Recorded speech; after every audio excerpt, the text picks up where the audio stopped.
do sveta drsnej prírody, kde prežijú len tí najpripravenejší. Zažite stretnutie s veteránom a účastníkom niekoľkých svetových konfliktov doma i v zahraničí.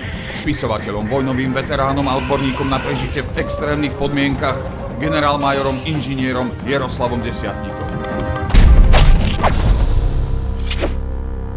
Vítajte, pán Desiatník. Ja som generál. Aha, no, prepáčte. Tak, pán inžinier, aby som nadviazal, vy ste autorom niekoľkých svetových bestsellerov. Okrem toho ste takisto autorom naozaj veľmi obľúbených detských omalovaniek. No ale nie preto sme sa tu stretli. Vy ste expert na prežitie v extrémnych situáciách v tropických a subtropických krajinách a oblastiach. Mohli by ste našim divákom priblížiť taký nejaký rýchlo kurz na prežitie aj v našich aktuálnych a tu zadaných zemepisných šírkach?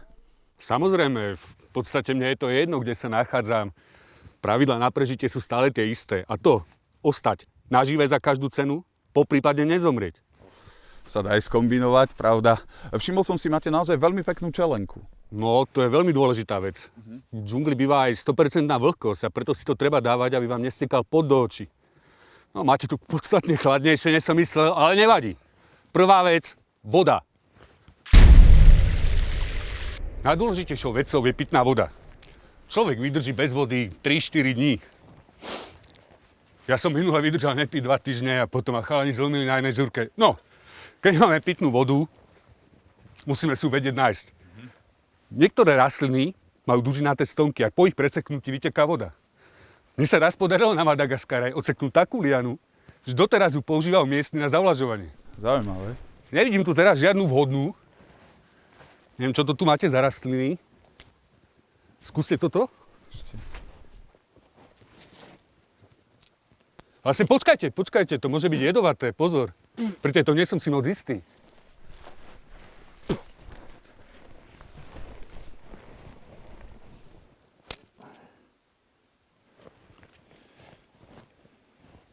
Á, toto by mohlo byť.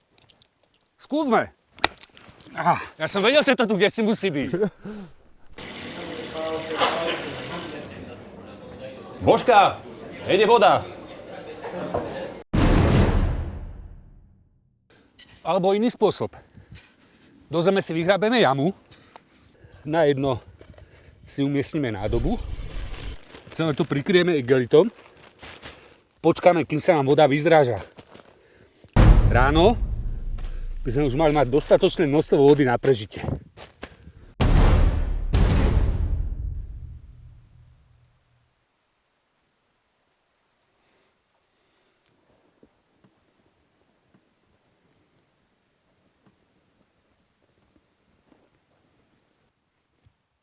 Kde je tá jama?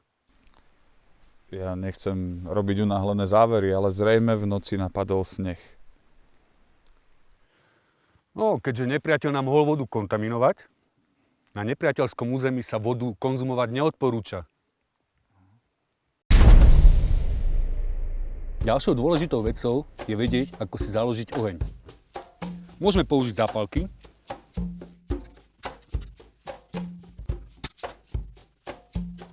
No a ak sú zvlhnuté,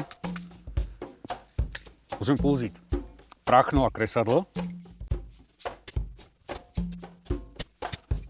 Po prípade drievko a lúk.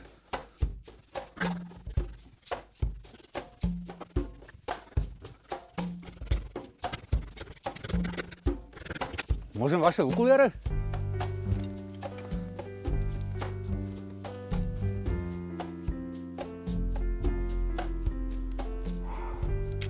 No a keď už sme vyčerpali všetky možnosti, tak potom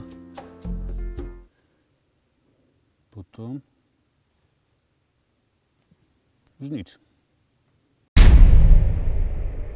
Základom je pozorne sledovať terén.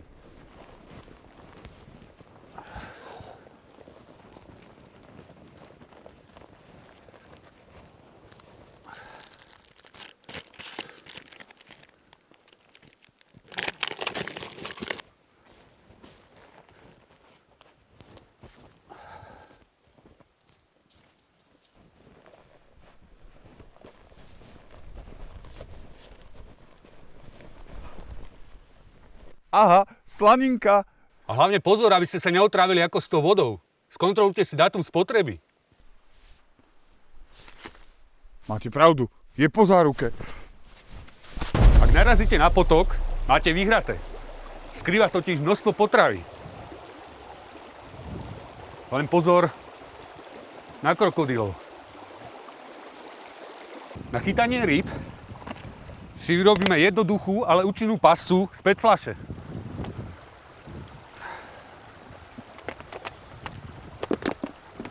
Nemáte náhodou nožík? No, ale iba takýto. Tak, učite sa rýchlo.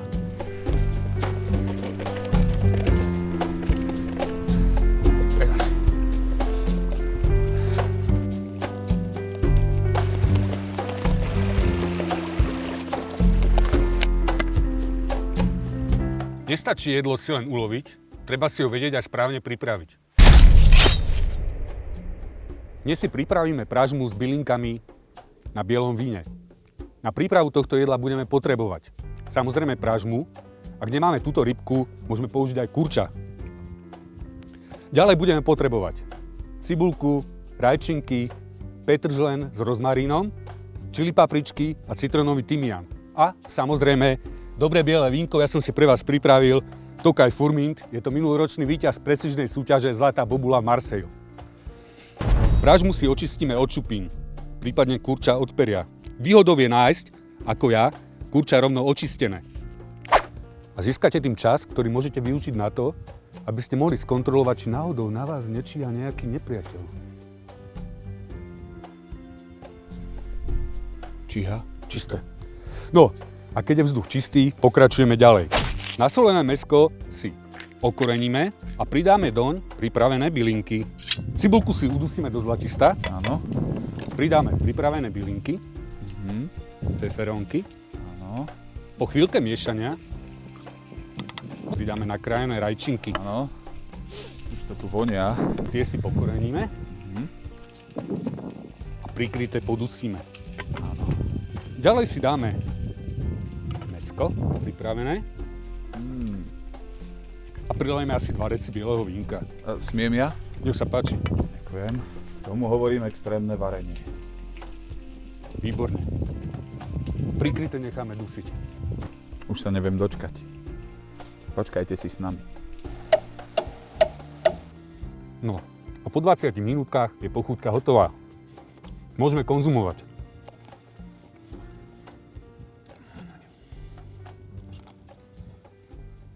Výborné.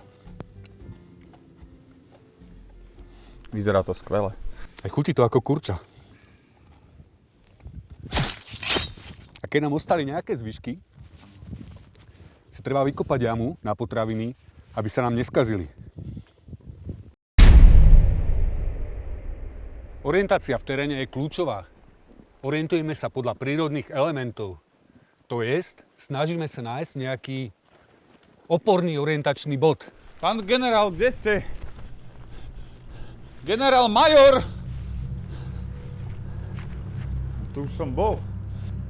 Nepočujem vás? Kde ste?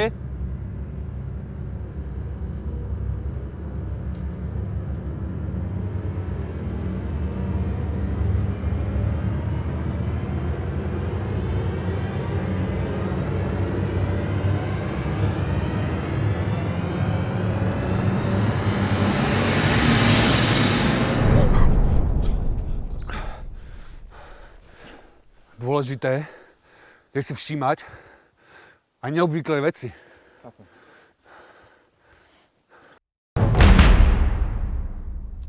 Okrem orientácie je dôležité vedieť aj presný čas, aby sme vedeli, kedy je čas na oddych, na olovrant a podobne. Na určenie času používame slnko, tieň, poprípadne hodinky. To je. No a ak už sme vyčerpali všetky možnosti, tak sa môžeme spýtať okolo idúceho. Dobrý deň, prosím vás, neviete, koľko je hodín? Nie. Prepáčte, pán generál, ale už je aj dosť hodín, no, 5:45 a začína sa stmievať. Výborne! A to je príhodný čas na poslednú ukážku, ako si udržať teplo po celú noc a prenocovať v lese. No, poďme si to pozrieť. Noc sa je najlepšie si pripraviť v sieti, nad zemou, aby sme sa vyhli hadom a škorpiónom. No, keď už ste tu, môžete mi to pomôcť natiahnuť? Á, vidím, že už ste sa niečo priučil.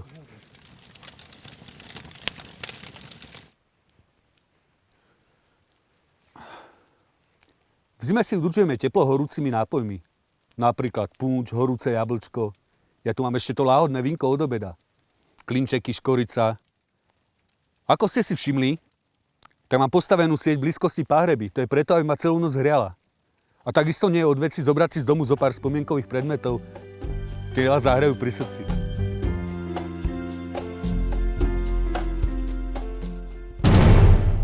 Tak, my teraz s našim štábom už odchádzame, ale nebojte sa, naša relácia ešte neskončí a v tomto momente určite nekončí. Pána generála, majora, inžiniera, desiatníka tu necháme prenocovať, ale nemusíme sa oňho báť, veď je to expert na prežitie v extrémnych situáciách a podmienkach. V tomto momente vám ďakujem za pozornosť, uvidíme sa s ním ráno. Nechali sme mu nočnú kameru na nočné videnie, aby sme zdokumentovali celý priebeh tejto akcie. Takže pán generál, dovidenia. Keď už ste tu, môžete mi priložiť ešte na oheň? A samozrejme. Priložené. Dovidenia. A my poďme, je tu brutálna kosa.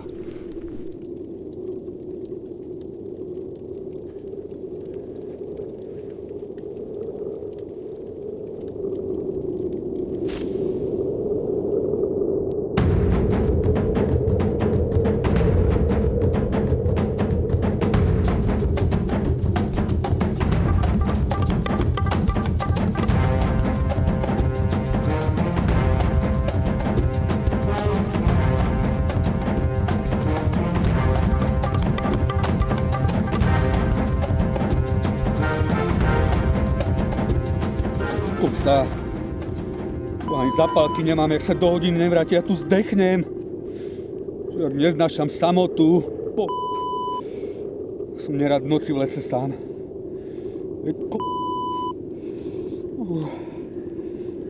Keby som mal aspoň tie zapálky.